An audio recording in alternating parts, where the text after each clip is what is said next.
Hey, what's going on, guys? Welcome back. So, as you know, last week was the end of the my favorite WWF LJN manager tournament. So, this Friday we do start a new segment or a new tournament video. Now, this video was actually special requested to me, and it was a brilliant concept. Reason being, I've kind of contemplated whether or not I wanted to do a third installment of my favorite WWF LJN tournament, and kind of looking at the shelves, with probably hovering around 300 figures. I kind of feel like if I do 5 matchups of video, the first round alone is probably going to hover around 25 videos. So it's going to be like a crazy amount of videos. And secondly, I don't want to do one video a week. I kind of feel like a lot of people have tailed off on the manager tournament I just completed because I was only putting out that one video a week, and I think a lot of people that might be invested in it would prefer to see that on a much more greater scale. So I think with this particular tournament, I am going to probably try my best to release 2 videos minimum a week, if not 3. But right now, 3 is the idea that I'd like to get in queue for each week for this particular tournament. And so again, this tournament was special requested. I'm like, hey, should I do a third my favorite tournament? Someone requested, hey, why don't you just do my least favorite LJN tournament? I'm like, you know what? That's brilliant. Of course. Well, why not? And if I do my favorite LJN tournament again, you know what? We've got figures from this list, from this tournament, that will not be included. So that will make that tournament a little bit lower than usual. So, per usual, we're not just doing original figures, we are looking at custom figures. Now, at the same time, how can a custom figure be bad? It's not like the original line where you're trying to build up a complete collection. You only buy a custom figure if you really enjoy it. And there are a lot of figures that I do enjoy that are on this list. I wanted to do 64 figures. That was my original goal, because 64 breaks down evenly all the way down to your last figure. But finding 64 figures was tough. Now imagine putting Rob Jackson's British Bulldogs on that list. What's wrong with figures? Absolutely nothing. His variants of those British Bulldogs are my absolute favorite. But the British Bulldogs are on this list, the original LJN version. So if I were to expand to a greater number, 64 figures, I'd have to put some of my favorite customizers figures on this list. Now, I don't want to do that. So I don't want people to think that I don't enjoy their figures, when in reality I love them. Other people, there are certain figures that I bought that even at the time I was even looking at them, I'm like, what the heck am I thinking, even considering these? Because they just simply weren't good figures. But because you bought so many from a certain seller, you respect them and you like their work, you decide to go ahead and pick it up anyways. So you will find quite a few of those type of figures in this tournament as well. I think a majority of them is probably customs compared to the original figures. Because when you look at the wall of LJNs, there's maybe 15 like really, really bad figures. Oddly enough, a figure like Elizabeth will not be a part of this tournament. And it's just with that figure, I just don't know. Like, I can't classify that figure as a good figure, because in my opinion, it's just a Barbie doll, right? But I can never find a way to like really pivot to show that figure as a bad one. To me, it's just like an obsolete figure, so the Elizabeth LJN is kind of like a floater for me. Neither here nor there type of deal. So, for this tournament, we're looking at 5 rounds and 32 total figures. So, it'll still evenly break down 32 to 16 to 8 to 4 to 2. And of course, when you get into those finals with the last 2 figures, we'll have a winner there. With that being said, I want to dive in because I am dying to make this video, and hopefully you guys get a joy out of this. So remember, this is my least favorite LJN tournament. So the winner by no means is considered a winner. The winner of this tournament will actually be the biggest loser because it's the worst figure of all time. Just my opinion. Now, as you guys know, I do have the complete collection loose, and I'm only a few figures short of the complete carded collection. And with that being said, when it comes to when I say the worst figure of all time, obviously I don't own every customized figure that has ever been made, so this is just basically figures that I personally own. Alright, so the 32 names have been written down, and I will begin. So let's do 4 matchups per video and see how that plays out. First one is Paul Orndorf. So, side note, as I just read off that name, I've got a lot of Paul Orndorf customs. The customs aren't in this one, just the original figure. Roddy Piper is going to be in this list. I've got like a million Roddy Piper customs. We're not using any of those. We're only using the original figure. Now, I do have a couple figures where you do have original and custom, but we'll see those eventually. So, Paul Orndorf will square off against Steve Williams. Next matchup is going to feature Tully Blanchard, as he does battle against Ricky Steamboat.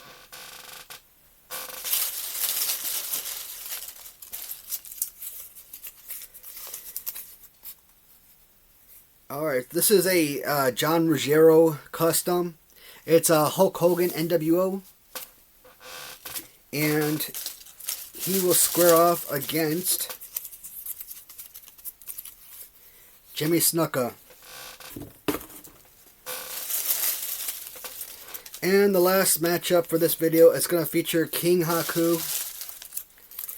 And he's going to do battle against Macho Man. Alright, so that will complete the name draw for this video. I'm going to pause, grab the figures, and we will get started momentarily. Alright guys, figures have been pulled. We will now begin my least favorite LJN tournament. First matchup is going to feature Paul Orndorf as he squares off against Dr. Death Steve Williams. So it is kind of sad. I've always said I really love Bram Treasures. To this day, no matter how much negativity I have towards their figures, I'm still a fan of Bram Treasures. I'm still a fan of what they're doing. But a lot of their figures just are not good. When I first saw this figure, all I thought is, okay, they kind of redid Ted Arcidi. Very similar pose, even the face and overall look is, you know, pretty identical. When you think of Ted Arcidi, yeah, he's got the singlet on and all that, but you could, I think any good customizer out there could have really just taken a Ted Arcidi and made this exact figure.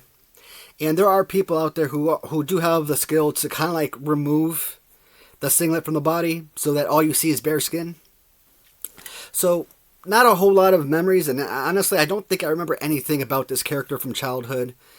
But why do I buy him? Just like I buy a lot of figures. I always like to complete lines, and I think of Random Treasures as their own special toy line.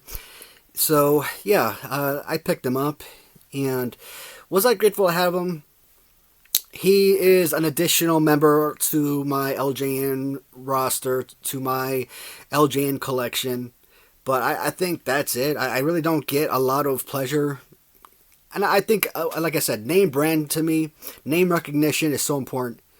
If you bring up someone like The Undertaker, who I think we all grew up watching, and Undertaker's been wrestling for 30 years, so even the newest generation, people born in 2010 know the name of The Undertaker and probably grew up watching him. So, Steve Williams, I don't know. I assume he's one of those AWA guys. NWA. But in WWF, I beats the heck out of me. Now, I will give credit where credit is due. So, there are a couple things I really enjoy about the figure. And you know how I feel about dual colored figures. It just makes it pop a whole lot more. This color scheme is basically what I should have done with the Arn Anderson Galoob 2-up. I got the black and gray. I so mad that I did that. I should have gotten him with the red and white, Series 1 getup. With the little, it looks like little shark teeth or waves at the bottom of the boots. I like that design. That's really nice. So there are things I like about the figure. It's not the worst figure imaginable, but it's not a good one. Fighting pose wise, inadequate. You're right there with Arn Anderson. Arn Anderson is not one of my favorite Galoob figures, and even with the Galoob 2-up to LJN style, it just doesn't hold up to a lot of the other great figures. And I don't know, maybe look at the chest wise and whatnot. This looks like a big, buff figure, right? And maybe not a heavy figure like, your Kamala and your King Kong Bunny, etc. But I feel like this one could have been done much better. If the fighting pose was better, this could have been a fantastic figure. I wouldn't say elite, but I definitely would say an amazing piece. But fighting pose destroys the overall figure for me. I don't have any name recognition with this figure, so I have no association with Steve Williams. So that's why I kind of classified this as one of the worst LJNs ever made. And he squares off against Paul Orndorf. At least I can remember Paul Orndorf. Up until I started collecting, that name probably wouldn't have meant anything to me, but over time, and you start kind of thinking back, and you watch old videos and stuff, and it's like, oh yeah, I did watch this guy at one point in my life. So, not the greatest memories of Paul Orndorf from childhood, of course. I think I was way too young. But, what I always talk about, like Coliseum videos, stuff like that, you get to go back and watch those type of stuff to kind of rehash some of the legends of the 80s. I mean, was I watching the Iron Sheik at age 1? Or, what was... So, 1984. So, I wasn't even born yet in 1984. But I still remember the Hulk Hogan Iron Sheik match. Why? Best of Hulkamania, right? And you get to watch Hulk versus Andre, and Hulk versus Warrior, and Macho Man, Sergeant Slaughter, Iron Sheik. Well, actually, Sergeant Slaughter, that may have come later. I think that was 92, if I'm not mistaken. So, I think those Coliseum videos were from like 1990, 91. But, yeah, you become more familiar because of those type of videos. Paul Orndorf, in of itself, is not a bad figure. I hate the fact that, one, he's extra tall. So, when you look at, like, Greg Valentine, who's not that tall in comparison to a lot of the other wrestlers, and Paul Orndorf, when I was doing my shelving, I kind of used this as the base because I don't think any figure could be bigger than Paul Orndorf. So if I was using Paul Orndorf to kind of like measure each of the shelving space. Very plain and simple color scheme, but I would almost be okay with this, almost. The fighting pose, it's not the best. Is it serviceable-ish? I think this could still be a serviceable figure. Not the best pose. And if this was a better fighting pose figure, he wouldn't be on this list, or wouldn't be in this tournament, right? I also don't like the fact that everybody and their mom uses Paul Orndorf to kind of like create powers of pain. Don't get me wrong. I've got a warlord that I bought from my buddy that uses Paul Orndorf. I got this pose for the first Rick Rude figure I ever purchased. So this is a very customizable figure. And like I said, Rick Rude is usually a very common figure or character that you see. You always see powers of pain with this body type. So, and the over muscularness of his body. I've seen two versions of Paul Orndorf. One where he's not, I wouldn't say flabby. I don't think he was ever flabby, but where he's just got a normal, regular body, normal physique. And then I've seen other versions where he's, obviously much more built, going up against like Tony Atlas or whatnot. The head sculpt looks pretty solid. Paul Orndorf, again, not one of my favorite figures. In fact, I think Paul Orndorf, among the original LJNs, is probably a top 15. I don't know where I'd put him in the top 15, but maybe even a top 10 worst LJN figure. Is he better than Steve Williams? I think so. I like Paul Orndorf better than Steve Williams. So that means that Steve Williams is technically your winner.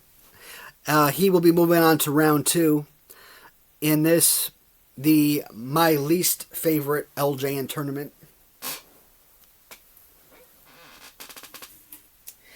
Next up, we got Tully Blanchard squaring off against Ricky Steamboat. And we will start with Ricky Steamboat. Honestly, I have no idea what the obsession with this figure is. To all of the fans out there who grew up with LJNs and grew up with this particular figure and used it like crazy and absolutely loved it, you know, I'm glad that the figure meant something to you and that you enjoyed it. But to me, I think this is easily one of the worst action figures ever made.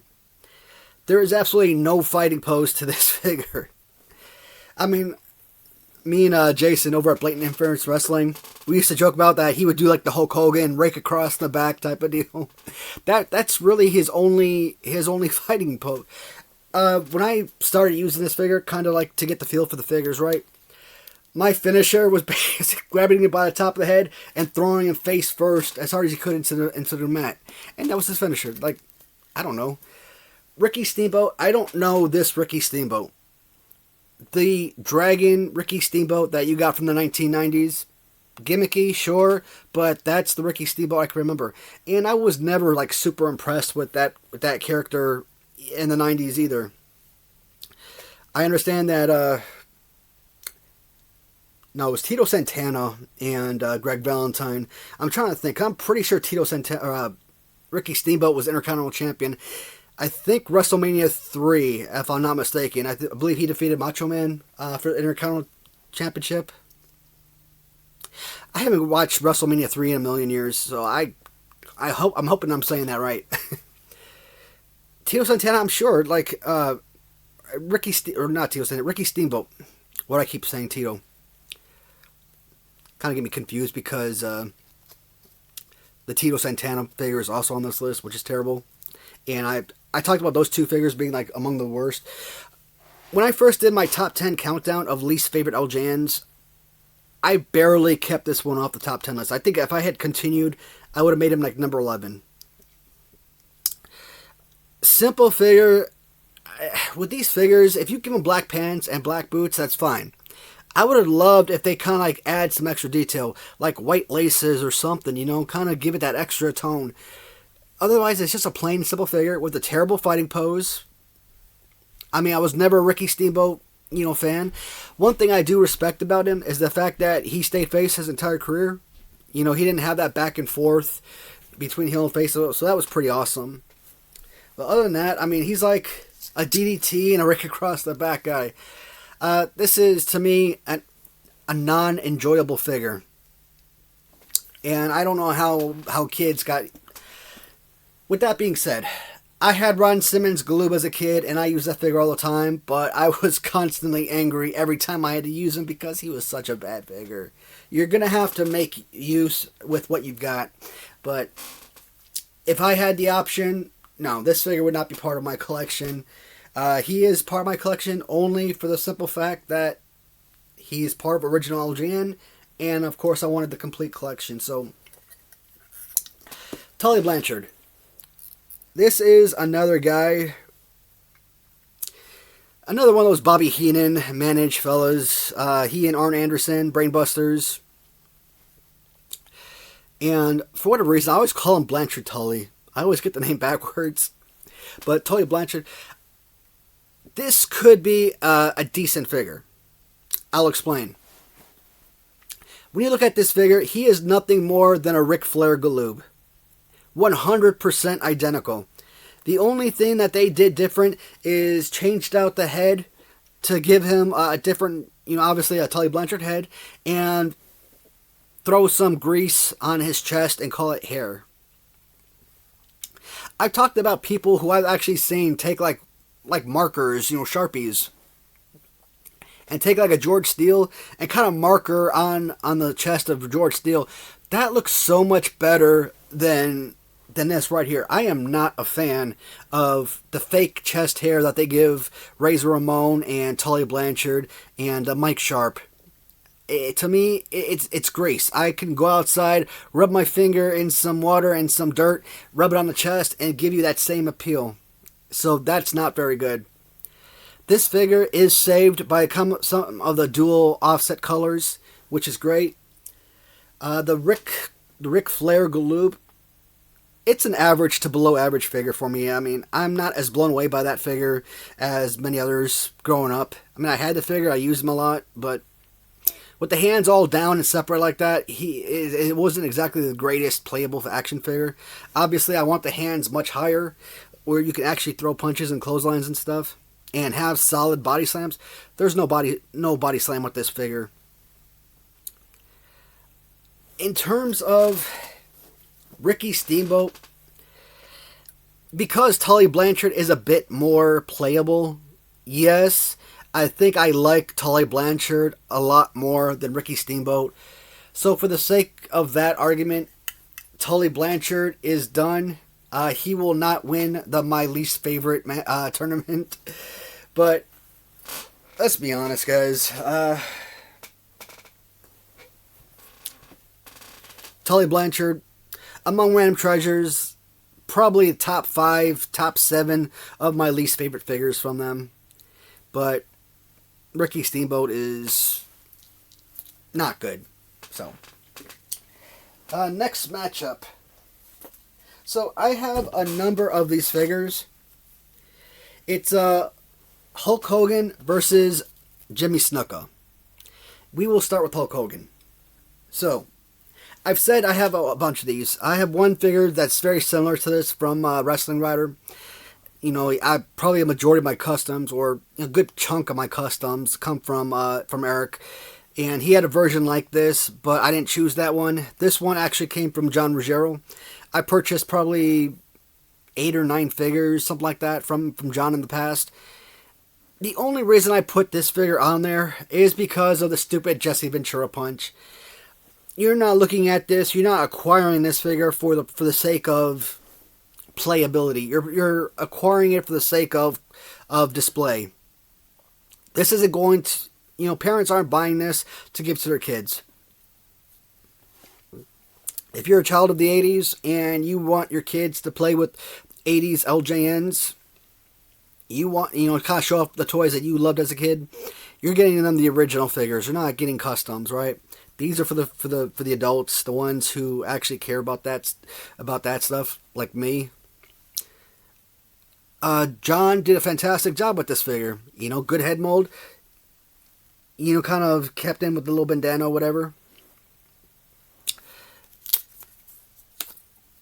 Got the NWO on the belt. Little lightning. I mean, it's beautiful. And it says NWO for life on here. I really like this figure. Aesthetically, it's fantastic. But it all boils down to one thing and one thing only. The play pose. Well, Matthew, you don't play with these figures, so why do you care about play pose? I've got the same mindset now that I did from childhood, and I always coveted the figures with the best poses, and that in 30 plus years, that has not changed, not one bit. Otherwise, this figure wouldn't be on this list.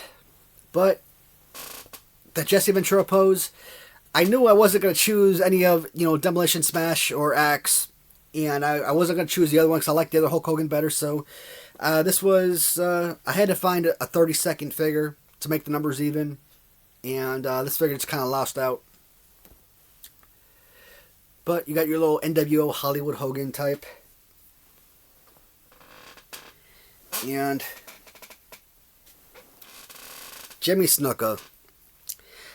There's 2 wrestlers, with Jimmy Snuka being one and Rick Rude being the other. I don't know what they did in the World Wrestling Federation, who they ticked off, but these guys could not get a good wrestling figure to save their lives. And it's so sad. I actually remember Jimmy Snuka a lot from childhood. Obviously more into the 90s when he returned. Because, this look is drilled into my head.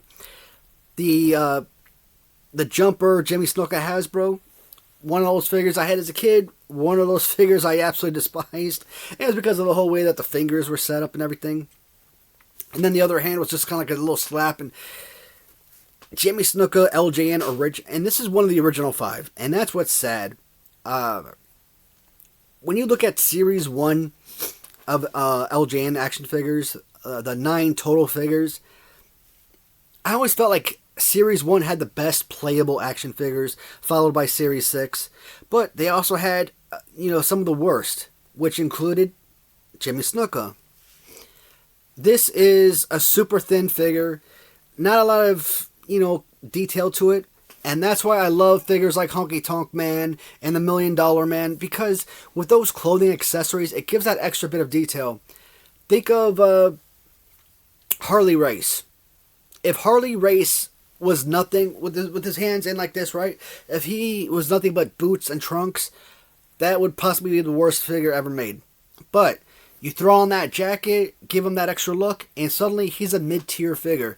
Crown accessory, bam, puts him up a whole lot higher. This is unplayable. This is not usable in any sense of the way. The only thing he could do is put a head in and do like a DDT or something.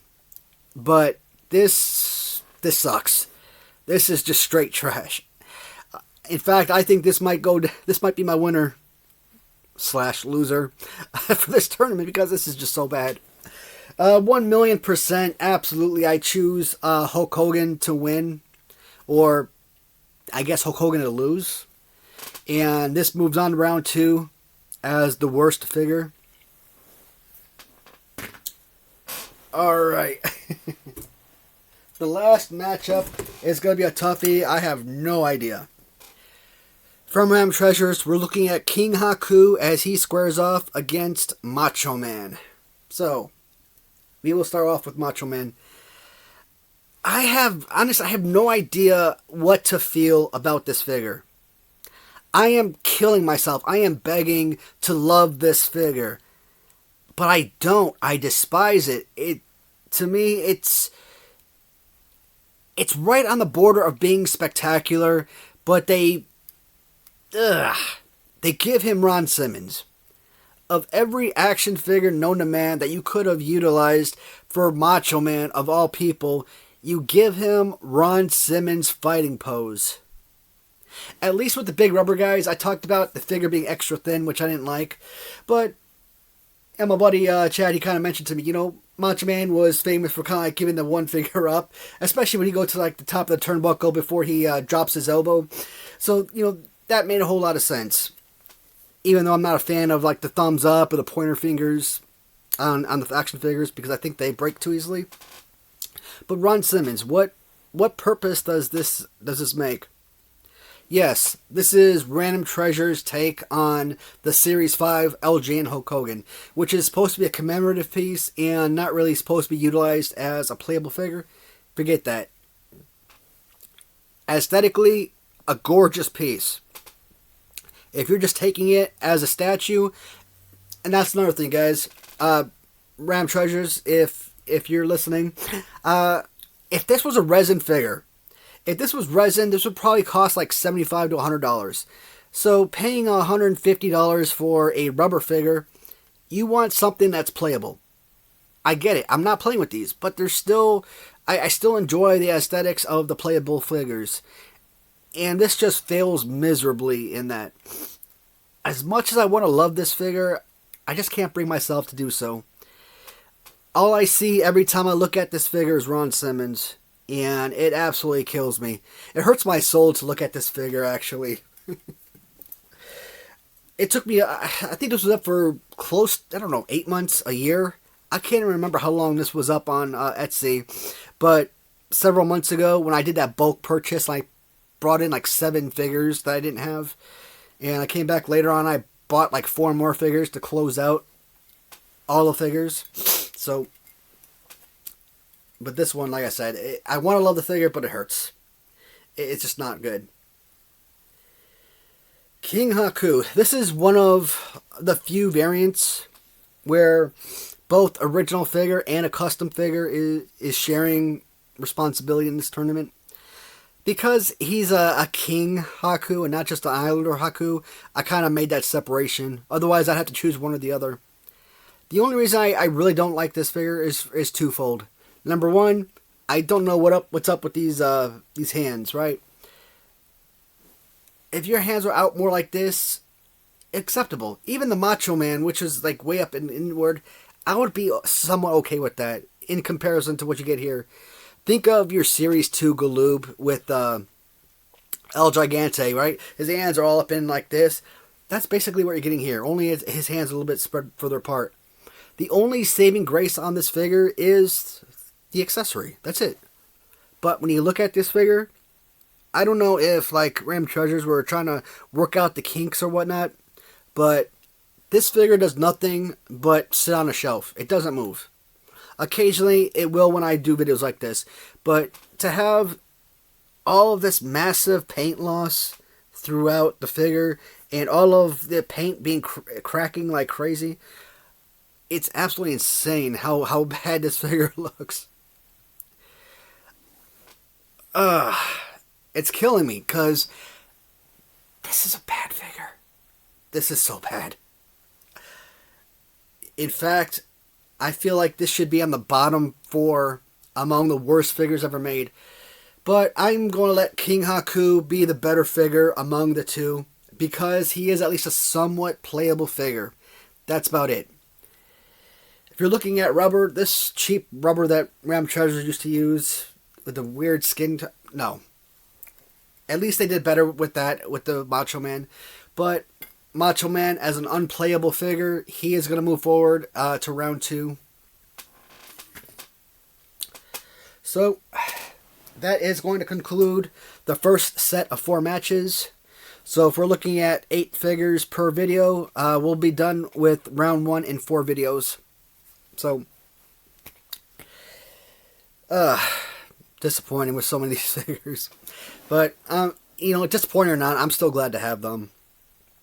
I mean, if I didn't want them or didn't enjoy them, I wouldn't have purchased them. Now, in the next video or next couple videos, whenever I select certain characters, I will let you know, hey, I kind of regret buying this figure for this reason or that. But, alright guys, so that's going to complete round 1-1, round 1, video 1, however you want to look at it.